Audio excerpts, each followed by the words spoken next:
사무엘상 19장 8절에서 17절 말씀 교독합니다. 오늘 말씀은 다윗이 사울의 공격으로부터 극적으로 피하게 되는 것을 내용으로 하고 있습니다. 사울이 갑자기 창을 던져서 다윗을 공격했습니다. 다윗은 여전히 충성되게 사울의 종이 되어서 사울의 장수가 되어서 전쟁에 가서 승리를 합니다. 전과를 크게 세워서 이제 사울과 같이 또 교제하면서 있는 가운데 사울의 집에 이렇게 같이 있다가 갑자기 사울이 악령이 들었습니다. 그래서 악령에 사로잡혀 있을 때 다윗이 수금으로 이제 위로해주는 그런 시간을 갖고 있었어요. 그래서 그런데 가까이 이제 1대1로 같이 있었겠죠. 정말 가까운 거리에서 사울과 다윗이 대면을 하고 있을 때 사울이 창을 가지고 있었다고 그랬습니다. 그 창으로 다윗을 죽이려고 그냥 앞에서 던진 거죠. 급박한 위험이죠. 그건 뭐 10중 8구 그냥 피할 길이 없이 죽을 수밖에 없는데 다윗이 피하였다라고 했습니다. 피하자 창이 다윗 뒤로 날아가서 벽에 박혔다라고 했습니다. 다윗이 얼마나 충격을 받았겠습니까? 갑자기 자기를 죽이려고 하니까요. 그래서 마음에 받은 상처는 이루 표현할 수 없을 거라 생각을 해요. 사울을 믿고 또 사울에게 충성하고 그리고 그 정도 전과를 세웠으면 사울이 또 인정해 줄 줄 알았는데 그러지 못하고 오히려 돌아오는 것이 위험이었습니다. 그날 밤 다윗이 도망하였다라고 했습니다. 다윗에게 자꾸자꾸 위험이 닥쳐옵니다. 안심할 수 없는 위험이 왔어요. 그러니까 참 그 크게는 하나님이 함께 하시는 사람이라고 하는 큰 전제가 있는데도 불구하고 다윗에게는 이런 위험이 있습니다. 자꾸 위험이 다가오는데 그것을 한마디로 말을 하면 다윗에 대한 연단이다라고 밖에 해석할 수가 없어요. 하나님께서 다윗을 연단하시기 위해서 이런 위험 가운데 다윗이 노출돼서 이렇게 훈련을 받게 하십니다. 다윗이 도망했지만 갈 곳은 집밖에 없죠. 집에 가서 숨었습니다. 그랬더니 사울이 전령을 다윗에게 보냈다라고 했습니다. 11절과 14절 말씀. 말이 전령이지 암살단입니다. 밤새 지키고 있다가 아침에 다윗을 죽이려는 그런 계획이었습니다. 이 사실을 안 다윗의 아내 미갈이 다윗을 피신시킵니다. 다윗을 창에 매달아서 도망하게 한 것이죠. 미갈이 이제 극적으로 미갈의 기지에 의해서 이렇게 피하게 된 것입니다.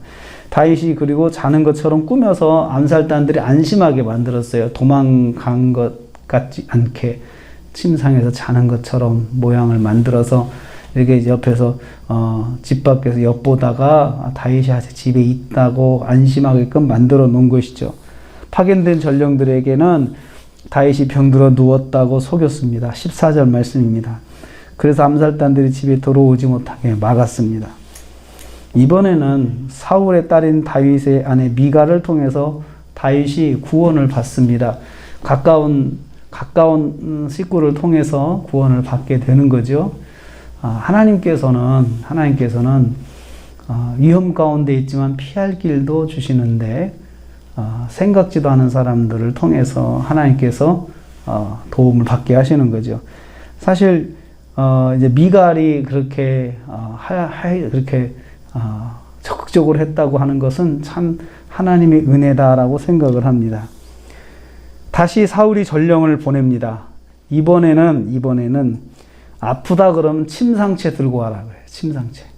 그 꾀병이니까 침상채 들고 와서 그러면 내가 죽이겠다라고 했습니다. 15절 말씀에 침상채 4개로 들고 오라 그러면 내가 그를 죽이리라. 아주 사울이 작심을 했습니다.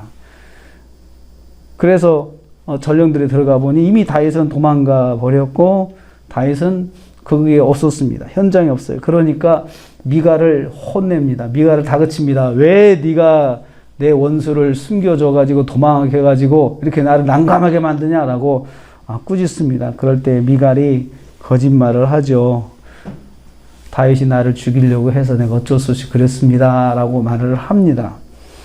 그러니까 미갈도 사울의 그 기세에 눌려서 제대로 말을 못한 거죠. 왜 아버지 내 남편을 그렇게 죽이려고 합니까? 이렇게 따지지 못하고 그냥 무서우니까, 아버지가 무서우니까 거짓말로 위기를 넘기게 됩니다.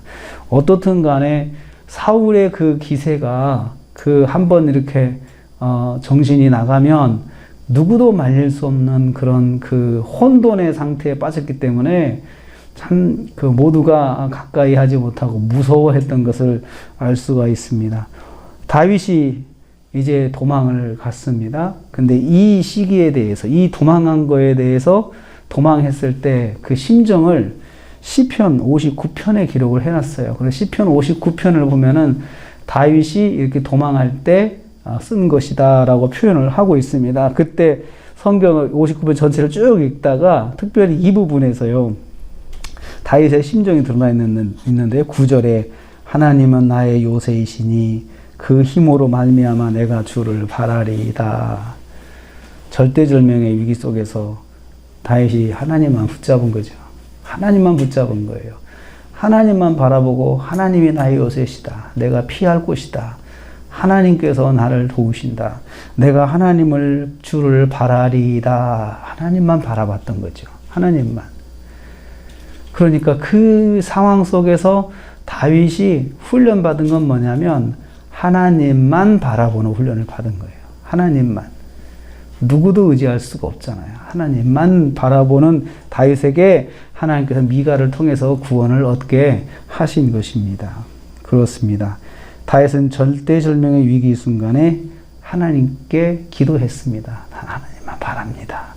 하나님께서 저를 피할 요새이신 것을 제가 믿습니다. 하면서 그렇게 기도했던 거죠. 오늘 우리가 또 하루를 삽니다. 하루를 살면서 우리도 무슨 일을 만날지 몰라요. 그러나 그때 그 순간 본능적으로 우리가 하나님을 붙잡고 하나님을 의지해야 됩니다. 그것이 우리에게 오늘 보여주시는 말씀이에요. 다윗이 그때 오직 하나님만 바라봤던 것처럼 우리도 그렇게 살아야겠다라는 생각을 하게 됩니다. 오늘 하루 하나님만 바라보고 또 의지해서 승리하시는 하루가 되시기를 주님의 이름으로 축복합니다. 하나님 감사합니다.